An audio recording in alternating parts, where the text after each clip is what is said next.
Hello guys, welcome back to my channel Sharmila সবই।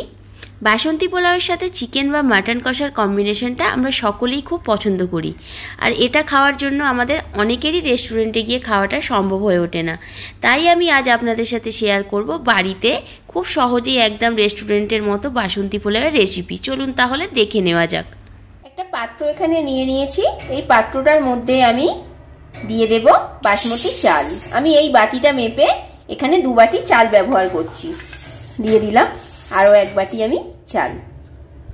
যে কোনো পোলাও বানানোর ক্ষেত্রে কিন্তু বাটি বা কাপ বা মেজারিং কাপ মেপে চাল ব্যবহার করা অবশ্যই প্রয়োজন, তবেই এখানে জলের ব্যবহারটা আপনারা বুঝতে পারবেন।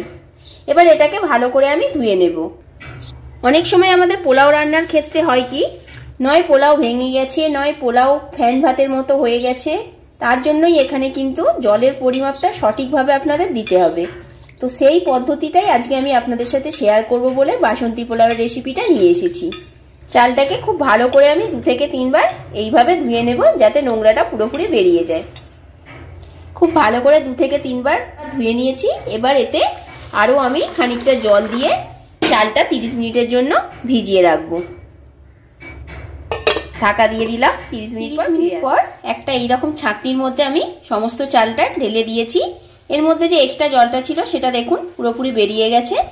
এবার এটা অন্য একটা পাত্রে আমি ঢেলে দেব।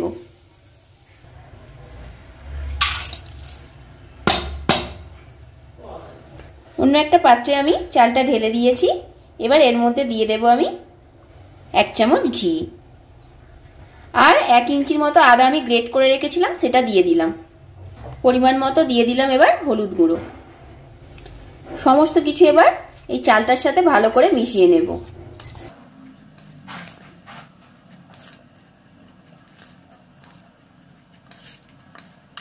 দেখুন খুব ভালো করে মিশিয়ে নিয়েছি। এটাকে আমি 5 মিনিট আবারও ঢেকে রেখে দেব। এবার আমি সবার প্রথমে যেটা করব, এই যে বাটিটা মেপে আমি চাল নিয়েছিলাম, এই বাটিটা 2 বাটি আমি চাল নিয়েছিলাম, তাই আমি এখানে ওই বাটিটারই মেপে এখানে 4 বাটি জল নেব। মানে যতটা আপনারা চাল নেবেন ঠিক তার ডাবল এখানে জল ব্যবহার করতে হবে। জলটা এবার একটু ভালো করে ফুটিয়ে নেব। জল গরম হয়ে গেছে, জলটা নামিয়ে একটা কড়া বসিয়ে গরম করে নেব। কড়া গরম হয়ে গেছে, কড়ার মধ্যে আমি দিয়ে দিলাম পরিমাণ মতো ঘি। এখানে আমি 1 চামচের মতো ঘি ব্যবহার করলাম। ঘিয়ের সাথে সাথে আমি সামান্য পরিমাণে একটু সাদা তেল এখানে দিয়ে দিলাম। আপনারা চাইলে শুধু এটা ঘিও করতে পারেন। এবার আমি এখানে দিয়ে দেব ফোড়নের জন্য একটা দারচিনি, 2টো লবঙ্গ আর 2টো ছোট এলাচ। ফোড়নটা দেওয়ার সাথে সাথেই আমি দিয়ে দেব কিছু কাজু বাদাম আর কিছু কিশমিশ। কাজু বাদাম আর কিশমিশটাকে ভালো করে একটু ভেজে নেব। কাজু বাদাম আর কিশমিশটা দেখুন ভাজা হয়ে গেছে। এবার আমি এর মধ্যে ম্যারিনেট করা চালটা দিয়ে দিলাম। চালটা দেওয়ার পরে এবার ভালো করে আমি সমস্তটা ভেজে নেব।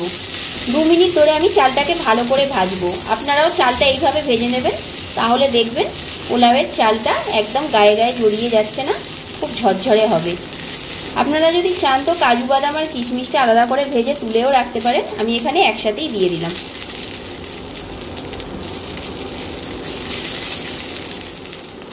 দু মিনিট ধরে চালটাকে ভালো করে আমি ভেজে নিয়েছি। এবার আমি আগে থেকে যে গরম জলটা করে রেখেছিলাম সেই জলটা এর মধ্যে দিয়ে দিলাম। জলের পরিমাপটা আপনাদের আগেই আমি বলে দিয়েছি কতটা জল এখানে ব্যবহার করতে হবে। এবার আমি এর মধ্যে দিয়ে দিলাম পরিমাণ মতো নুন, আর পরিমাণ মতো দিয়ে দিলাম চিনি। নুন মিষ্টিটা অবশ্যই আপনারা আপনাদের টেস্ট অনুসারে এখানে ব্যবহার করবেন। সব কিছুকে আরও একবার ভালো করে আমি মিশিয়ে নেব। চালটা যেহেতু আগে থেকে ভেজানো ছিল তাই এখানে পোলাওটা হতে বেশিক্ষণ সময় নেবে না। এবার এটাকে আমি 5 মিনিটের জন্য ঢাকা দিয়ে সেদ্ধ হতে দেব। 5 মিনিট পর এবার ঢাকনাটা খুলে দেখব কতটা ঝরঝরে হয়েছে আর কতটা চালটা সেদ্ধ হয়েছে। দেখুন পুরো জলটা শুকনো হয়ে গেছে, একদম মাপের জল দিয়েছিলাম। আর পোলাওটা কতটা ঝরঝরে হয়েছে সেটাও আপনারা দেখতে পাচ্ছেন। একটাও চাল কিন্তু ভেঙে যায়নি, আপনারা দেখলে ভালো করে বুঝতে পারবেন। বাসন্তী পোলাও পুরোপুরি রেডি হয়ে গেছে। পোলাওটা নামানোর আগে আপনাদের একবার দেখিয়ে দেব কতটা চালটা সেদ্ধ হয়েছে। দেখুন খুব ভালোভাবে সেদ্ধ হয়ে গেছে আর পোলাও পুরোপুরি রেডি। বন্ধুরা, আমার এই রেসিপিটি যদি আপনাদের ভালো লেগে থাকে তাহলে অবশ্যই একটা লাইক, কমেন্ট, শেয়ার করবেন আর আমার চ্যানেলটিকে সাবস্ক্রাইব করে পাশে থাকবেন।